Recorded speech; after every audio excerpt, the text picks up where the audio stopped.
Nah, baik, ini saya sudah berada di rumah pengrajin di daerah Desa Undra. Ini pesanan untuk Pak Talha ini di Batu Licin, Kalimantan Selatan. Sudah siap, tinggal 4 saja. Ada 2 nomor yang belum, yaitu nomor 4 dan nomor 10. Itu yang insya Allah besok sore kata ibu siap. Jadi saya akan kesini lagi besok sore dan akan dikemas ini. Kalau paling tidak besok lusa bisa saya kirim. Nah, kemudian ada pertanyaan dari Pak Talha, katanya apa bedanya yang asli dengan yang KW, yang bencong? Karena dia bingung juga kenapa dibilang bencong. Jadi saya bilang kalau bencong itu bahasa Bugis Selabay, itu maksudnya KW-nya Pak, bukan aslinya. Kalau yang asli itu yang pasti harganya lebih mahal dan memang asli. Sementara kalau yang, nah ini sekarang posisinya ini yang asli dan ini yang bencong atau Selabay atau KW-nya.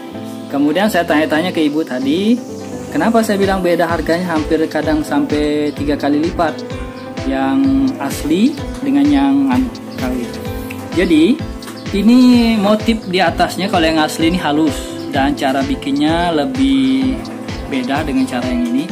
Dia lebih halus, kemudian dasar benangnya pun beda. Tapi tembaganya tetap sama. Cuma ini agak kasar, tuh kayak kelihatan ya. Beda harganya ini 2 kali lipat. Ada yang 3 kali lipat tapi sekarang kayaknya tidak ada. Jadi ini beda. Jadi kalau ini setengah, ininya 1 gitu. Untuk namanya harganya.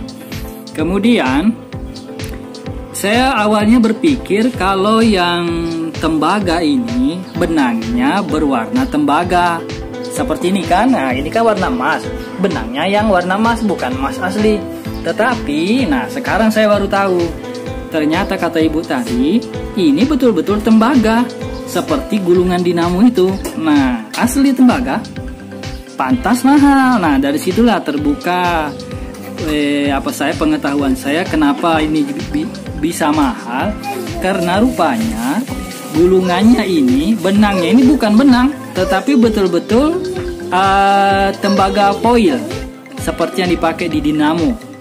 Nah, kemudian kenapa misalnya kalau ada dinamo bekas misalnya toh kita ambil gulungannya, kenapa tidak dipasang saja ke sini biar harga bisa lebih murah? Jadi ibu bilang tadi tidak bisa karena bakalan putus-putus. Jadi ya tak jelek nanti hasilnya. Jadi betul-betul harus asli, beli gulungan anunya ini, tembaga yang ada emailnya ini ya, berlapisnya ini.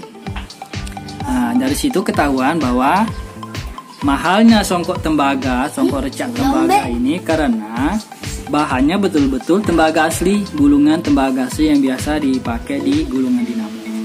Ya. Nah, itulah. Kemudian untuk bedanya tadi, beda KW dengan asli, di sini letaknya. Di sini halus kalau yang asli, kalau yang Selabay, bencong atau KW agak kasar memang. Dan dasarnya beda. Ya.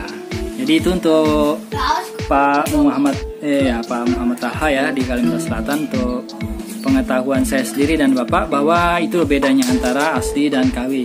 Dan kenapa mahal sudah terpecahkan ternyata karena memang betul-betul tembaga yang dipakai. Jadi demikian dulu yang dapat kita sampaikan pada kesempatan kali ini. Bagi yang ingin pesan bisa langsung chat WA saya atau komen di video yang kalian tonton di YouTube. Terima kasih sudah menonton, tetap jaga kesehatan, keselamatan, dan jangan lupa ya sholat 5 waktunya. Terima kasih sudah menonton, salam minggu madi sudah datang. Jazakumullah khairan. Assalamualaikum warahmatullahi wabarakatuh.